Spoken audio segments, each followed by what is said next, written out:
Así como la Constitución política es la madre de todas las leyes, la actual Constitución política del Perú es la que ha incrementado la corrupción implantada por dictadura estas últimas décadas, porque la misma promueve una cultura individualista, mercantilista de toda actividad humana, privatista y entreguista de todos nuestros recursos naturales. Estos recursos naturales, al ser vendidos y toda la soberanía, van en franco beneficio de unos pocos y en detrimento de la gran mayoría de los peruanos. Esto quiere decir que la génesis de la corrupción es netamente política antes que jurídica y policial. Esta Constitución promueve un modelo de producción capitalista neoliberal cuyas leyes se transforman en leyes de mercado basados en la oferta y la demanda, y entendiendo así, mientras sea rentable un acto de corrupción o un crimen, esta siempre será bienvenida a la sociedad. Mientras la Carta Magna permita que pocas familias se sigan enriqueciendo con los recursos y el trabajo de todos los peruanos, impida la revisión de las concesiones nacionales e internacionales corruptas y lesivas al pueblo peruano, permita que hayamos renunciado a toda soberanía sobre todas nuestras riquezas de la patria, haga que los derechos del pueblo sean servicios mercantiles y no derechos sociales heredables, haga que la corrupción sea parte del medio sociocultural del país, pues la corrupción en el Perú no solamente es un delito, sino es parte del sistema estructural estatal. Los efectos de la Constitución política parida por la corrupción más grande del país se dan a entender en las masacres de Bagua, Espinar, Conga y Tía María, el bombardeo de nuestros mineros artesanales, la criminalización de la protesta social, el haberle quitado a las comunidades el derecho al subsuelo, hacer que la consulta previa sea una parodia, el haber hecho del agua, la salud y la educación un servicio mercantil antes que un derecho social heredable, importar mercadería extranjera para quebrar nuestras empresas como Gamarra y otros, la destrucción de los sindicatos y gremios del pueblo.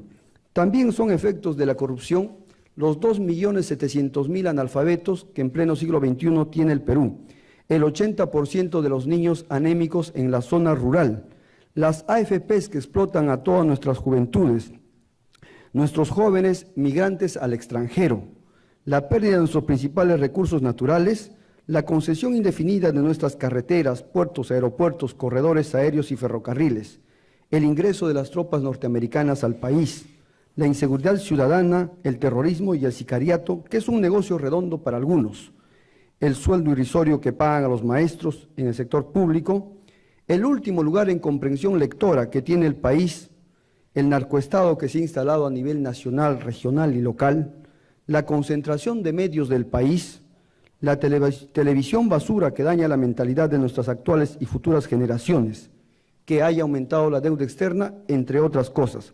Es decir, el nuevo terrorismo de Estado es la corrupción institucionalizada en el país. Por todas estas razones, planteamos el cambio de la Constitución política del Perú, mediante una asamblea constituyente, generando una nueva Carta Magna que comprenda, primero, el cambio del Estado regulado por el mercado por un Estado que regule el mercado. Así, el carácter mercantil, que es la médula de la corrupción, se verá menguada. El Estado tiene que regular las tarifas de todas las instituciones privadas y no dejarlas a libre albedrío argumentando la libre competencia, en detrimento de la economía del pueblo. Planteamos, implica el cambio de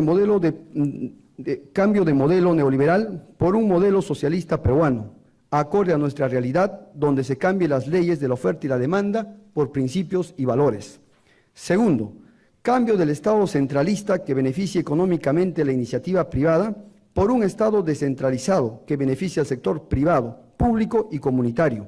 El gobierno central administró el 2015 el 65% del presupuesto nacional. Este año administra el 74% del presupuesto nacional, haciendo que la corrupción pulule en la capital con más frecuencia, pero a la vez con más fineza, mayor organización e impunidad al contar con los poderes que lo blindan.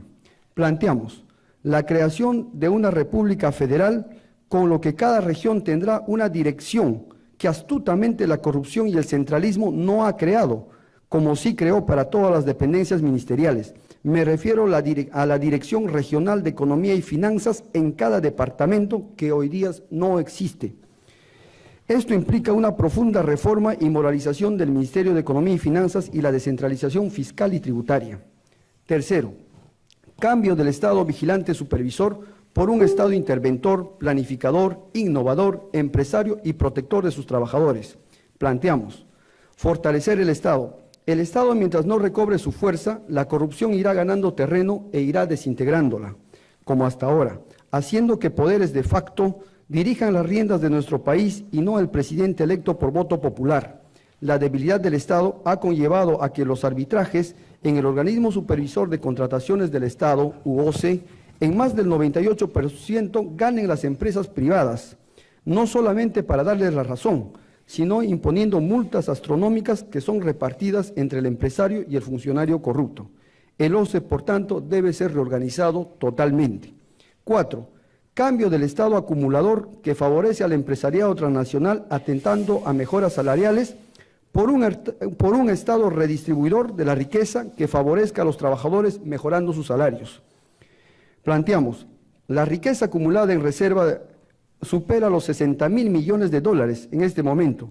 No se quiere redistribuir ni en tiempos de emergencia, para luego ver cómo se pueden robar, malversar o transferir a cuentas del extranjero en lugar de aumentar los sueldos y salarios del pueblo. También debe considerarse en tal caso la reorganización del Banco Central de Reserva. 5. Cambio del Estado primario exportador que reduce las plazas laborales por un Estado industrializador y generador de empleo. La corrupción ha hecho que las transnacionales se lleven nuestros recursos sin generar industria, valor agregado, ni generar empleo para los peruanos. La falta de oportunidades laborales ha incrementado la delincuencia y la propia corrupción en el país. Planteamos que el Estado dé pase a la industrialización del país con nuestras millonarias reservas, sin dar chance a que la corrupción haga mal uso de ella, genere trabajo y genere bienestar en las familias. 6. Cambio en la preferencia por la estabilidad macroeconómica por un Estado que prefiera la estabilidad microeconómica del hogar sin descuidar la macroeconomía. Nos venden el sueño que somos un país que va creciendo, pero la canasta familiar sigue siendo pobre. Los sueldos y salarios no han aumentado en 25 años. Si el Perú no hubiera entregado nuestros recursos a precio barato y cobrar el mayor porcentaje de utilidades, sería distinto. Solo la corrupción puede explicar que se crezca por fuera, pero no por dentro en el país. Planteamos orientar nuestro crecimiento al mercado interno, solucionando la pobreza, la injusticia y la corrupción. 7. Cambio del Estado que guía su economía por la demanda externa, por un Estado que guíe su economía por la demanda interna sin descuidar la externa. La corrupción ha conllevado a que el crecimiento peruano dependa de la demanda externa y nos ha conllevado a una sociedad de consumo, destruyendo al empresariado peruano, el empleo y el bienestar. Planteamos orientar nuestro crecimiento a la demanda interna, preferentemente incentivando al empresariado nacional. 8. Cambio del Estado privatizador y exportador de capitales por un Estado nacionalizador soberano que fortalezca la economía interna invirtiendo sus capitales en el país. La privatización efectuada con el espíritu de la corrupción ha demostrado que empobrece a los pueblos, porque el que invierte no va a perder capital, sino a multiplicarlo. Eso lo saben bien los gobernantes, pero las comisiones pecuniarias de la corrupción hacen que esto sea posible, prefiriendo sacrificar al pueblo. La prueba de lo que planteo es que cuando hay crisis económica interna, los privados ya no invierten y el Estado es el único que apuesta por resolverla. Planteamos que el Estado debe orientar su ganancia a la inversión interna, no debe tener nuestras ganancias en las bolsas de valores del extranjero. El privado también debe invertir algún porcentaje de sus utilidades en nuestro país como cláusula ineludible. En algunos casos, pese a que esto está claro en algunas cláusulas, las transnacionales no lo cumplen y eso solo se puede entender por la corrupción. La corrupción ha establecido que si un organismo extranjero licita una obra, nadie puede fiscalizarlo, caso organismo de Estados iberoamericanos. Y lo peor de todo es que son recomendados a fuerza por el Ministerio de Economía y Finanzas. 9. Cambio del Estado dependiente del endeudamiento externo con déficit fiscal por un Estado que genere recursos internos a partir de la soberanía de sus recursos con menor endeudamiento externo y superávit fiscal. Teniendo la posibilidad de cancelar en este momento la deuda externa del Perú, la misma que asciende a 40.000 millones de dólares, el Perú no lo hace, porque de hacerlo los acreedores no tendrían comisiones e intereses que cobrar, por lo que el mantenimiento de la deuda es un negocio para quienes tienen el poder de decisión, sumiendo en la pobreza al pueblo peruano. Planteamos renegociación de la deuda externa y su cancelación total en 2 años. 10.